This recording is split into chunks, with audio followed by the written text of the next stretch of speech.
Amém? Hoje eu quero compartilhar algo com você e queria já te pedir para procurar aí 1 Coríntios capítulo 12. Quem encontrou, diga amém. Vamos ler a partir do verso 12. 1 Coríntios capítulo 12, a partir do verso 12, diz assim: porque assim como o corpo é um e tem muitos membros, e todos os membros, mesmo sendo muitos, constituem um só corpo, assim também é com respeito a Cristo. Pois em um só Espírito todos nós fomos batizados, em um só corpo, quer judeus, quer gregos, quer escravos, quer livres, e a todos nós foi dado beber de um só Espírito. Porque também o corpo não é um só membro, mas muitos. Se o pé disser, porque não sou mão, não sou do corpo, nem por isso deixa de ser do corpo. Se o ouvido disser, porque não sou olho, não sou do corpo, nem por isso deixa de ser do corpo. Se todo o corpo fosse olho, onde estaria o ouvido? Se todo ele fosse ouvido, onde estaria o olfato? Verso 18, mas Deus dispôs os membros, colocando cada um deles no corpo como Ele quis. E, para encerrar, tem outro versículo dentro desse texto que eu quero ler, versículo 27, diz assim: ora, vocês são o corpo de Cristo e, individualmente, membros desse corpo. Amém? Deixa a sua Bíblia aberta aí, e lá na frente a gente vai voltar aqui, para a gente destacar alguma coisa nessa leitura que fizemos. Queridos, eu acredito que não é novidade, talvez para ninguém aqui, de que há uma estratégia maligna de desconstruir na mente e no coração das pessoas a verdade divina sobre a importância de congregar.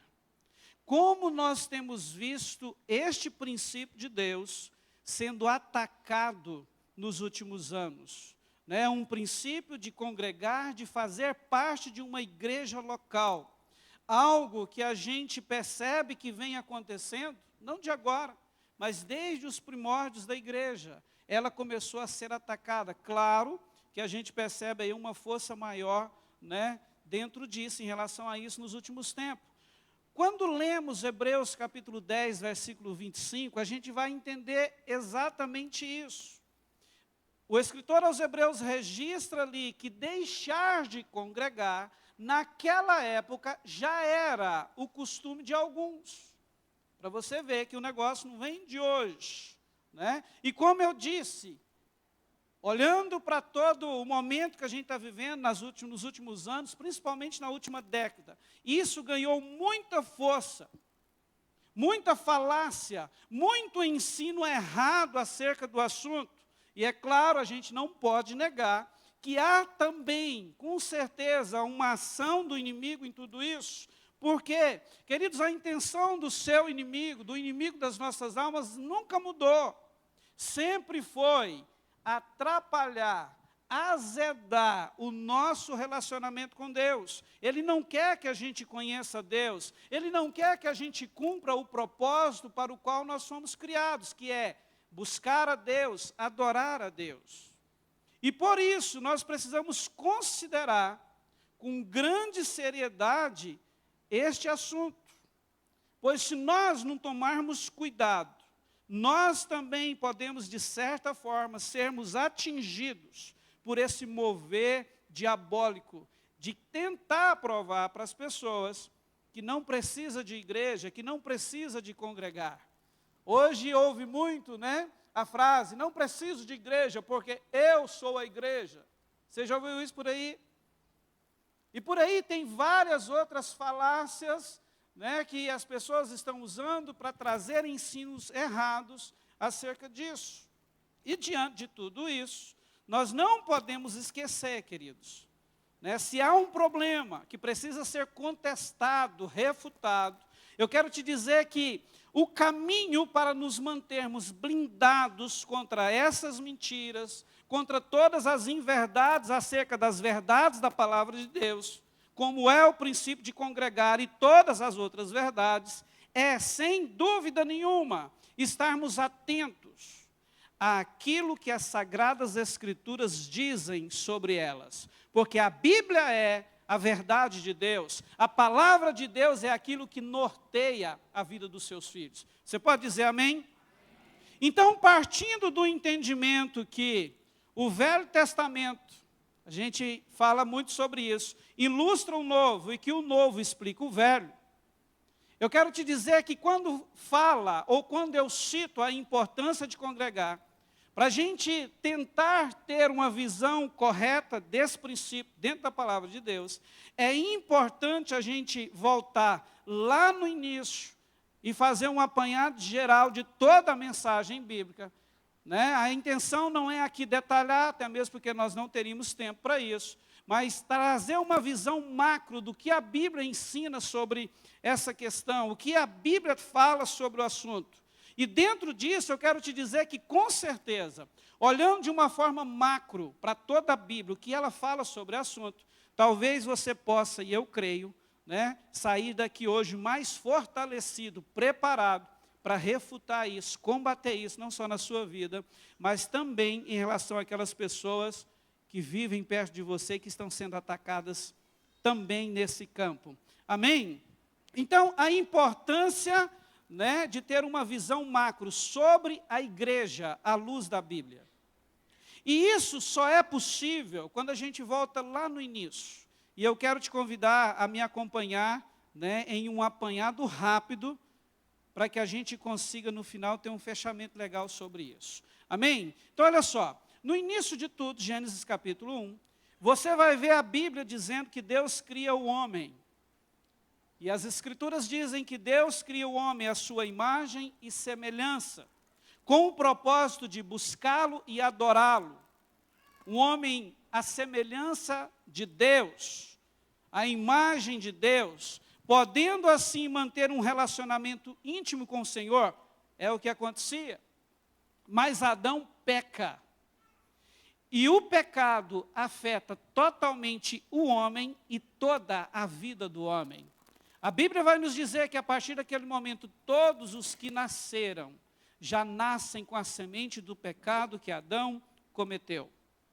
E a partir desse momento, Deus começa a trabalhar a redenção desse homem caído, esse homem que pecou. Em Gênesis, no capítulo 12, nós encontramos agora Deus chegando a ainda Abrão e fazendo a ele uma promessa. E a promessa consistia em que, nele, em Abrão, seriam benditas todas as famílias da terra. Com o atendimento de Abraão, ele olha para aquilo e resolve obedecer a Deus. Nós vemos então os próximos desdobramentos. Nasce Isaque, o filho da promessa. Abraão já velho. Depois vem Jacó, o qual teve 12 filhos, dos quais nasceram as 12 tribos de Israel. Já vai pensando em algo do Novo Testamento, 12 filhos, 12 tribos, Jesus, 12 apóstolos, porque nós vamos chegar lá em Apocalipse daqui a pouco. Né? Com os 12 filhos, nascem as 12 tribos, que aconteceu após a chegada do povo liberto do Egito à terra de Canaã, o lugar da promessa. Na divisão da terra, ali nasce as 12 tribos de Israel. E daqui eu já quero pular lá para o Novo Testamento. Porque na sequência, depois disso, que o povo chega em Canaã, na sequência do Velho Testamento, nós podemos ver aí todos os registros de tudo aquilo que aconteceu com o povo de Deus. Ainda apenas uma nação, a nação de Israel. Você está comigo?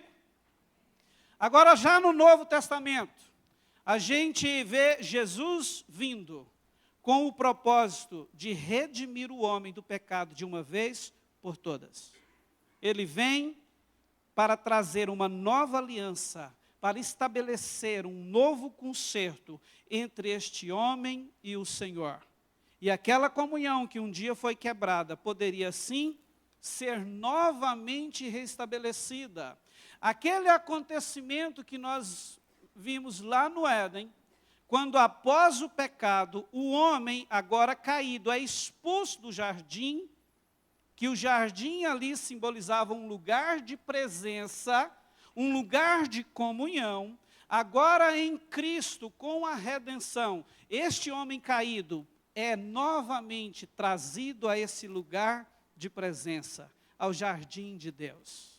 Em Jesus, todos quantos crer nele, podem novamente ter um relacionamento íntimo com o Senhor.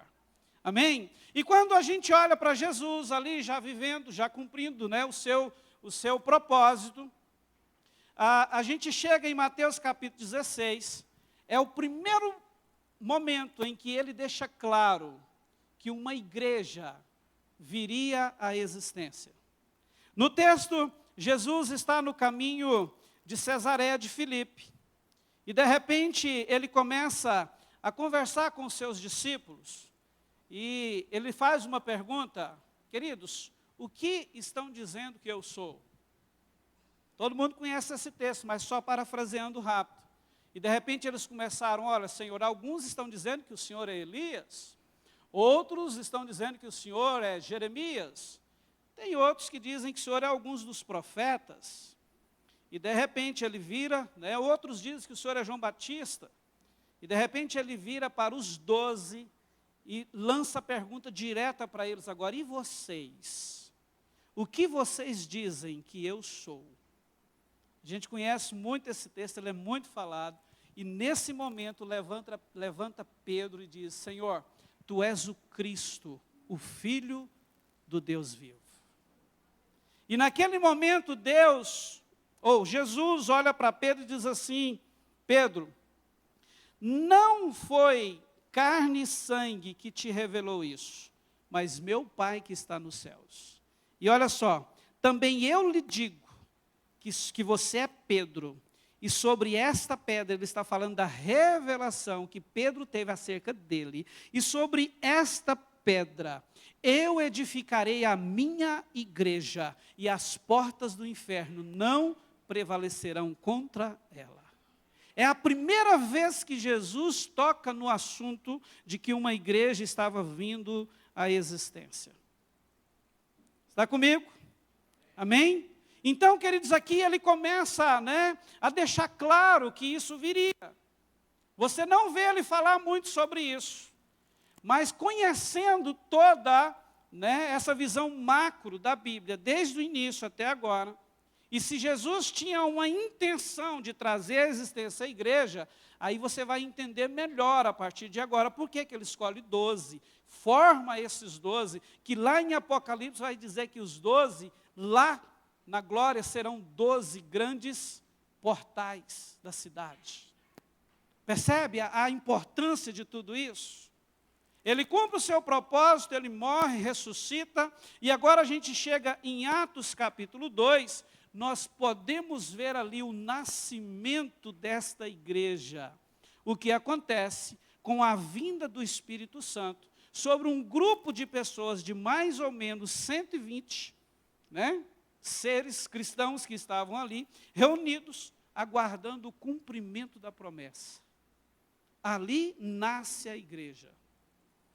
Depois daquele derramamento, onde eles são impactados pelo poder de Deus, a gente vai ver ainda no capítulo 2 de Atos, que Pedro se levanta e traz aquele sermão top, que apenas 3.000 pessoas se converteram. Olha só, legal, né? Apenas 3.000 almas se rendem a Jesus e são batizadas. A igreja nasceu e começou a ganhar uma forma extraordinária na terra a partir daquele momento. E então, depois disso, a Bíblia começa a registrar como era a vida desta igreja na terra. E a gente chega no versículo 42 de Atos 2 e lemos assim: e perseveravam na doutrina dos apóstolos e na comunhão, no partir do pão e nas orações. Todos que criam, verso 43, em cada alma havia temor, e muitos prodígios e sinais eram feitos por meio dos apóstolos. 44, todos que criam estavam juntos e tinham tudo em comum. Vendiam as suas propriedades e bens, distribuindo o produto entre todos, à medida que alguém tinha necessidade. Verso 46, diariamente perseveravam unânimes, olha só, no templo, partiam pão de casa em casa e tomavam as suas refeições com alegria e singeleza de coração, louvando a Deus e contando com a simpatia de todo o povo. Enquanto isso, o Senhor lhes acrescentava dia a dia os que iam sendo salvos. Esse era o estilo da igreja a partir do seu nascimento. Eu não sei você, mas esse texto me impacta todas as vezes que eu leio. E nós, queridos, precisamos ter em mente que é exatamente isso aqui que o Senhor tem para nós, uma vida como igreja, como família dele na terra intensa. Amém? Então, veja comigo, a partir daqui, o que vemos é o resto da Bíblia falando sobre a igreja e para a igreja. Como anular a igreja da nossa vida? Eu já quero te perguntar isso. A partir daqui, eu quero repetir isso para você. A gente vê o resto da Bíblia falando sobre a igreja e para a igreja. A maioria dos livros, queridos, a partir de Atos, são direcionados a igrejas locais ou a igrejas regionais. E aqueles que não são direcionados à igreja em si, é direcionado a alguém, e logo em seguida também vem o comando que aquele alguém pegasse aquela mensagem e transmitisse à igreja. Então a gente vê que todo o resto da Bíblia é falando sobre e para a igreja. E em tudo isso, me veio ao coração este texto que eu quero destacar, que é o texto de 1 aos Coríntios, capítulo 12, versículo 12 ao 18, com você.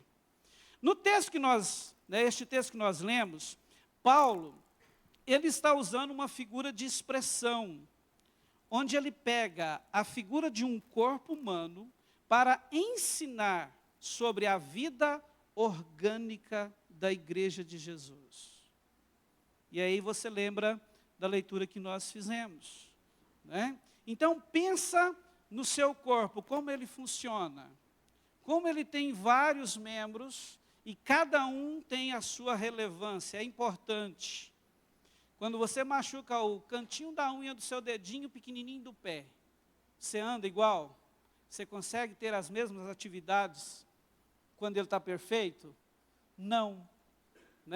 Então, queridos, a mensagem que Paulo traz nesse texto é na intenção de nos levar a entender não só a importância de congregar, de fazer parte numa igreja, mas também de, como membros, sermos efetivos, saudáveis na vida da igreja. Quantos estão entendendo? Amém? E eu quero destacar para você o verso 18, quando a Bíblia diz assim: mas Deus, Ele mesmo, foi quem dispôs os membros, colocando cada um deles no corpo como Ele quis. E aí, nos versículos anteriores, ele vai falar, algumas coisas que eu quero destacar, Primeiro ele usa a figura de expressão, comparando as duas coisas. Olha, assim como o corpo tem muitos membros, e todos os membros formam um só corpo, assim também é com respeito a Cristo ou a igreja, porque em vários outros textos, a Bíblia vai nos dizer que a igreja é o corpo de Jesus, e Jesus é a cabeça do corpo. Então Paulo começa falando sobre isso, Ele entra na questão de um só Espírito, onde fomos batizados em um só corpo. Aqui, queridos, já entra algo que está ligado lá com Gênesis 12. Porque olha só, até a vinda de Jesus, quem era considerado povo de Deus? A nação de Israel. Amém? Só que a palavra de Deus lá em Gênesis 12 a Abraão foi: em ti serão benditas todas as famílias da terra. Não foi todas as famílias de Israel. Agora olha só o que Paulo fala aqui.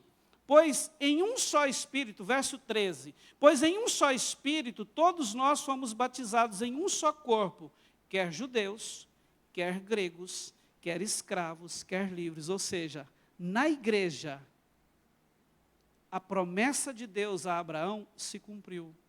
Com a redenção, a salvação pode atingir o coração de toda a terra, de todas as nações.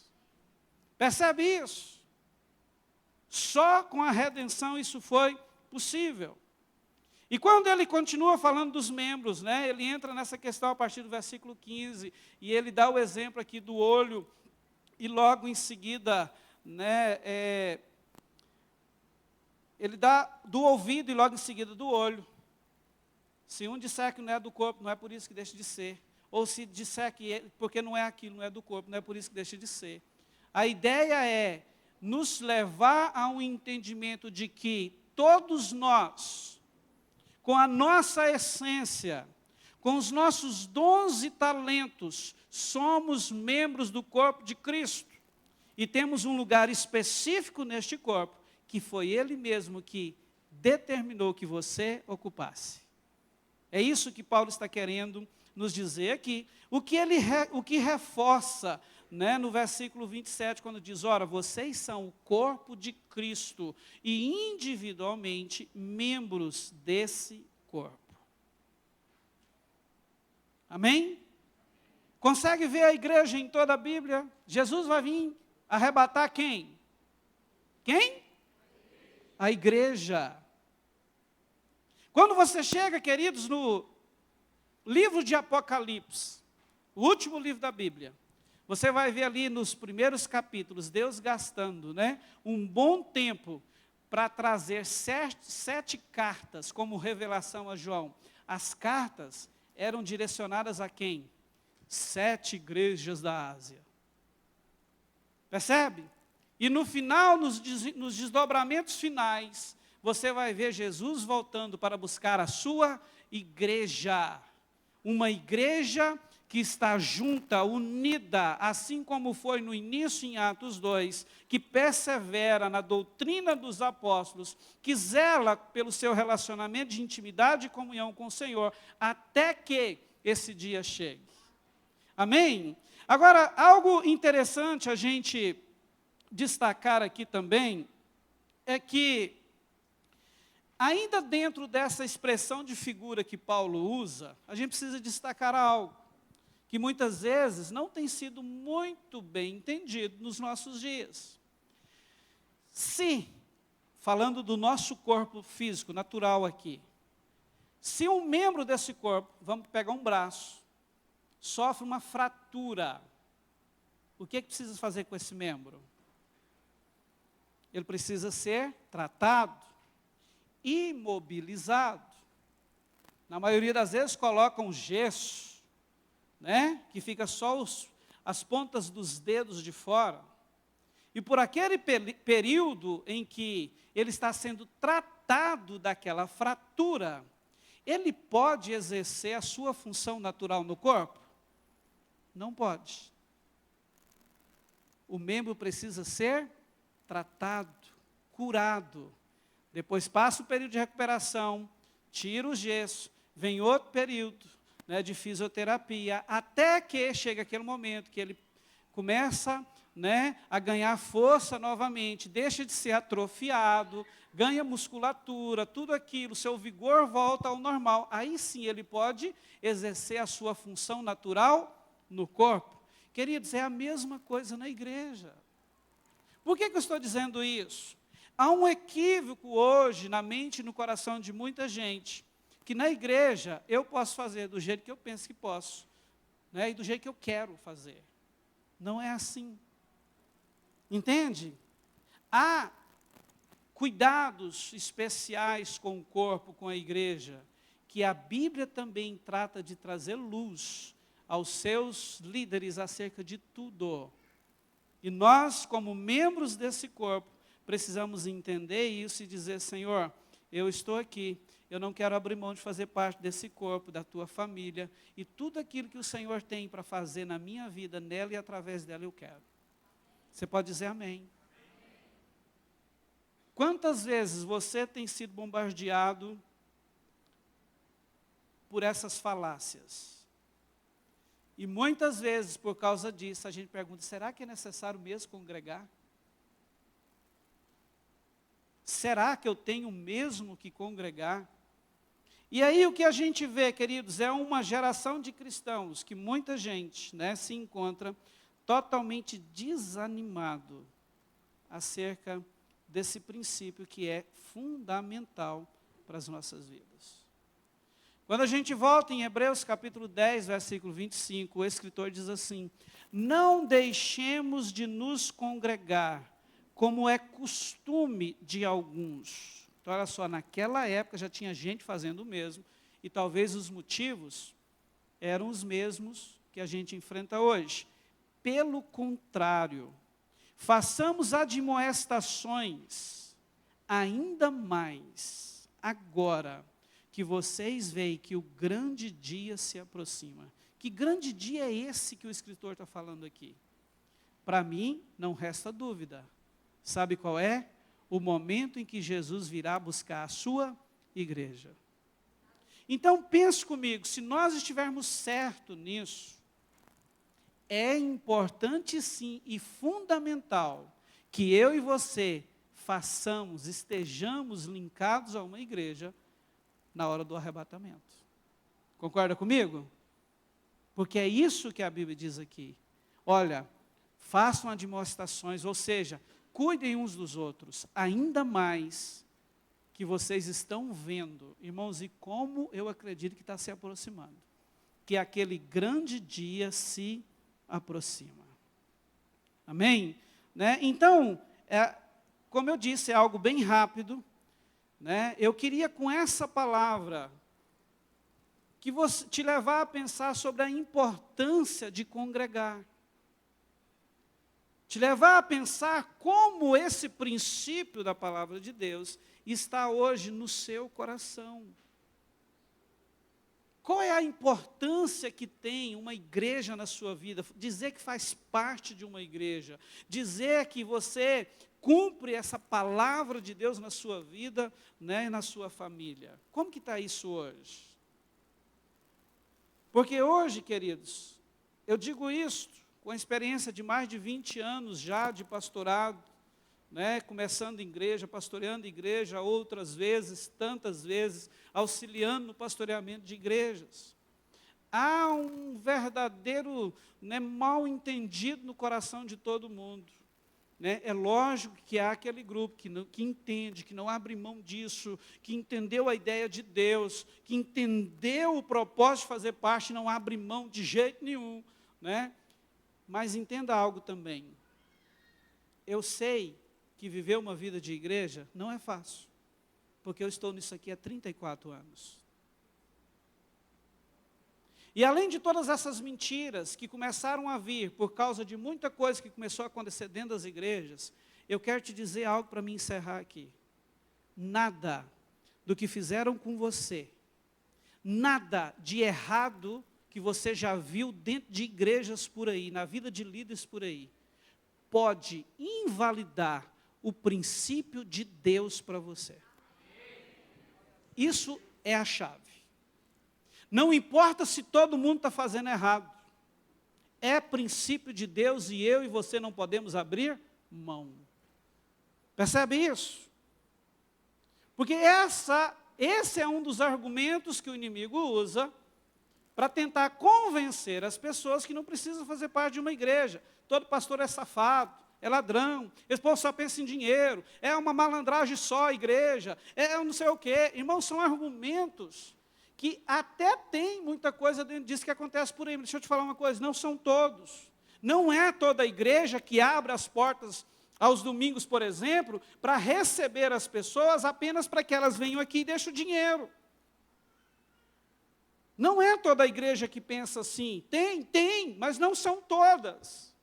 Entende? Não são todos os líderes que são mau caráter, né? Ou que não têm caráter nenhum. Né? Não, há igrejas sérias, igrejas na terra, que estão zelando pela doutrina, que antes de qualquer coisa se importa com a saúde dos membros, com a vida, com a família, com a integridade física, moral e espiritual das pessoas. Há ainda igrejas nos nossos dias com esse perfil. E cabe a nós encontrar uma, né, que se adequa a isso e abraçar o princípio do Senhor e viver. E eu quero te dizer uma coisa, que sem querer dizer que a Alcance é a melhor de todas, mas a nossa igreja tem tido uma ordem de Deus de enquadrar dentro disso.